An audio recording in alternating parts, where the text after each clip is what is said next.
lot of people, a lot of groomers are great with dogs. They're great groomers, and they don't really know how to run a business. And maybe they haven't been to school. They don't know, haven't taken many business courses. Don't have a lot of business sense. But we want to kind of help guide you along in that. And the most important thing when you're starting a business is branding yourself, because this business is a brand for you. So whatever you do, whether Sue owns a shop and she's got 10 employees, everything that goes out of that shop is basically Sue's brand because she owns that shop. So you have to think, when people first come in, in your shop or in your mobile, you want it to smell good. You don't want it to smell like dogs. You don't want there to be urine stains on the floor. You want everything to be nice and fresh and clean so they feel comfortable when they drop their dog off to you. And another thing, if you have somebody greeting the dogs, or if the groomer's coming out and greeting the dogs, the groomer definitely needs to look presentable.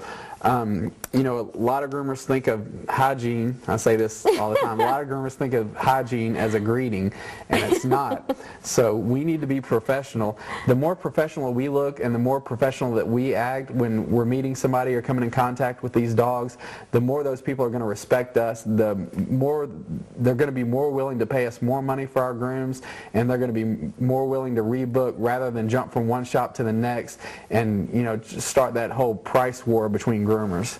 I think that was one of the first things that I learned. You never get a second chance to make a first impression.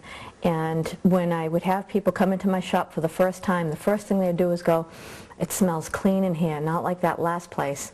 So that, and I always kept a clean shop. Everything was cleaned and disinfected at the end of every day.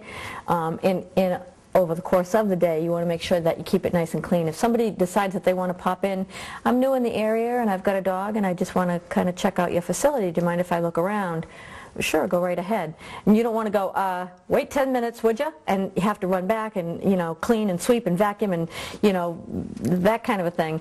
I mean, there's instances that happen where somebody brings their dog in, especially rainy days. People hate walking their dog on rainy days, and as soon as they come through the door, they're going to poop on your floor, and then the next person walks in, that's the first thing they smell.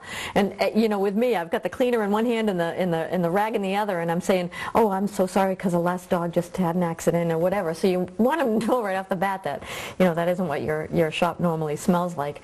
So as Jay said, having that professional look, and I think it took a long time for groomers to learn that because we were just kind of labeled as playing with dogs all the time.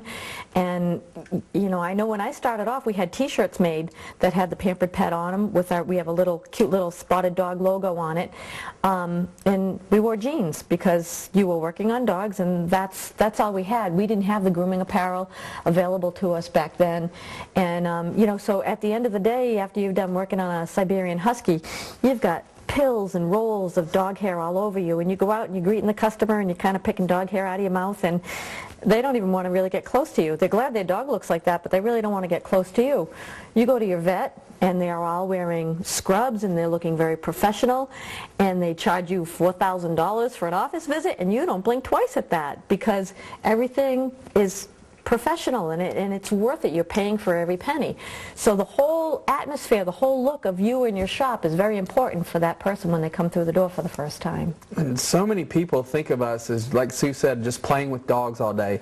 If you're working and you're working day to day and you're not making any money at the end of the week, you're spending all the money you make, whether it's just trying to keep the shop up, then that's a hobby to me. A hobby is something that you do that you love and you don't make money. Now a business is something that makes money. So I don't want this to be a hobby for me. I want to run it like a business. I want to treat my scheduling like a business. I want to treat the customers like, they're getting a service and they're paying for a service. These people that come in late, it's just like if you go to a doctor, you usually wait 45 minutes to an hour just to see that doctor.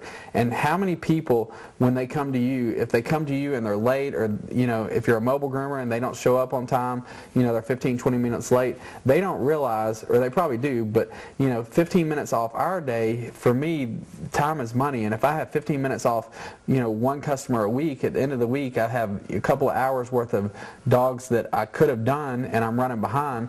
And those people, they need to be charged for it. You either need to charge them for it and then tell them, if it happens again, then they're going to have to go elsewhere. But if you let them get away one time with being late and you take them in and that puts more dogs on the end of your day and your day winds up running late because of that, then it's not worth it to me. And those people wind up not respecting your time and they just wind up taking advantage of you over the years. So.